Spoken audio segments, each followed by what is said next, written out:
केंद्रीय मंत्री और पूर्व मुख्यमंत्री जीतनराम मांझी ने बिहार विधानसभा चुनाव 2025 में हिंदुस्तानी अवाम मोर्चा के लिए 20 सीटों की मांग करती है। उन्होंने कहा कि पार्टी कार्यकर्ताओं के निर्णय को मान्यता दी जाएगी। उनकी 20 सीटों की मांग एनडीए के अंदर खींचतान की स्थिति पैदा कर सकती है। वहीं अगर देखें तो बिहार विधानसभा चुनाव 2025 से पहले केंद्रीय मंत्री जीतनराम मांझी ने अपनी पार्टी हिंदुस्तानी अवाम मोर्चा के लिए 20 सीटों की मांग करके एनडीए में हलचल बढ़ा दी है। ये मांग एनडीए गठबंधन के अंदर सीट बंटवारे को लेकर तनाव भी पैदा कर सकता है, खास करके चिराग पासवान के लिए। जीतनराम मांझी ने जहानाबाद में ये दावा किया और कहा कि कार्यकर्ता सम्मेलन में अंतिम फैसला लिया जाएगा। उन्होंने महागठबंधन पे गरीबों की जमीन पे कब्जा करने का आरोप भी लगाया। हमारे कार्यकर्ताओं का कहना है कि 40 सीट पर लड़िए।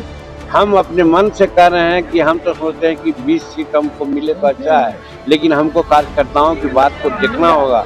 और जब पटना में हम लोग का गांधी मैदान में जब बैठक हम लोग करेंगे, जहां पर 2 लाख 2.5 लाख आदमियों को जुटाने का व्यवस्था हम लोग किया है, वहां पर जो कार्यकर्ताओं का निर्णय होगा कितना सीट दिया उसके लिए लड़ाई करेंगे। अगर 40 सीट मैं आपको बता दूं कि हम के संस्थापक और केंद्रीय मंत्री जीतनराम मांझी ने बिहार विधानसभा चुनावों के लिए अपनी पार्टी के लिए 20 सीटों पर दावा ठोका है। मांझी ने जहानाबाद में ये बयान दिया और उन्होंने कहा कि एनडीए से विधानसभा चुनाव में अगर मुझे 20 सीटें मिल जाती हैं तो हम कुछ अलग कर देंगे। हालांकि उन्होंने ये भी कहा कि उनके कार्यकर्ता 40 सीटों की मांग कर रहे हैं। मांझी ने कहा कि पटना के गांधी मैदान में एक कार्यकर्ता सम्मेलन होगा जिसमें इसके बारे में अंतिम फैसला लिया जाएगा। जीतनराम मांझी का यह भी कहना था कि अगर उन्हें 20 सीटें मिलती हैं तो वे सरकार से अपनी बात मनवाने में सफल हो जाएंगे। वहीं मैं आपको बताते चलूं कि 2020 के विधानसभा चुनाव में हमने एनडीए के साथ मिलकर 7 सीटों पर चुनाव लड़ा था और 4 सीटें उसने जीती भी। इस बार चिराग पासवान के लोजपा रामविलास भी एनडीए में शामिल है, जिससे सीट बंटवारे का मामला और जटिल हो जाएगा। जीतनराम मांझी की 20 सीटों की मांग चिराग पासवान के लिए मुश्किलें पैदा कर सकती है। 2020 के चुनाव में लोजपा रामविलास ने एनडीए से अलग हो गए 137 सीटों पर चुनाव लड़ा, लेकिन केवल एक ही सीट जीत पाई। हालांकि लोजपा रामविलास के 9 उम्मीदवार दूसरे स्थान पर रहे थे। लोजपा रामविलास के चुनाव लड़ने से जेडीयू को काफी नुकसान हुआ, क्योंकि एलजेपी ने बीजेपी के बागी नेताओं को टिकट दिया था। अब देखना बड़ा दिलचस्प होगा कि एनडीए में किसकी बात मानी जाती है। मांझी और पासवान दोनों ही एनडीए के महत्वपूर्ण सहयोगी और मोदी सरकार में मंत्री हैं।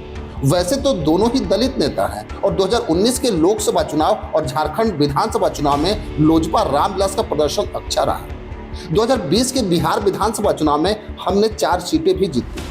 जीतनराम मांझी ने जहानाबाद में महागठबंधन पे गंभीर आरोप भी लगाए। उन्होंने कहा कि महागठबंधन के नेताओं ने गरीबों की 70% जमीन पे कब्जा कर लिया है और गरीबों की 70% जमीन पे महागठबंधन के लोगों ने अवैध कब्जा किया है। क्योंकि अगर देखें तो जीतनराम मांझी खास करके चिराग पासवान पे दबाव बना रहे हैं, क्योंकि वो पहले भी चिराग पासवान पे कई बार बयान दे चुके हैं। खैर, आने वाले विधानसभा चुनाव में देखना बड़ा दिलचस्प होगा कि नीतीश कुमार और नरेंद्र मोदी क्या फैसला लेते हैं, ये आने वाला समय बताएगा। खैर, इसमें आपकी क्या राय है हमें कमेंट बॉक्स में जरूर लिखिए। बस आज के लिए इतना ही, फिर मिलेंगे। जय हिंद।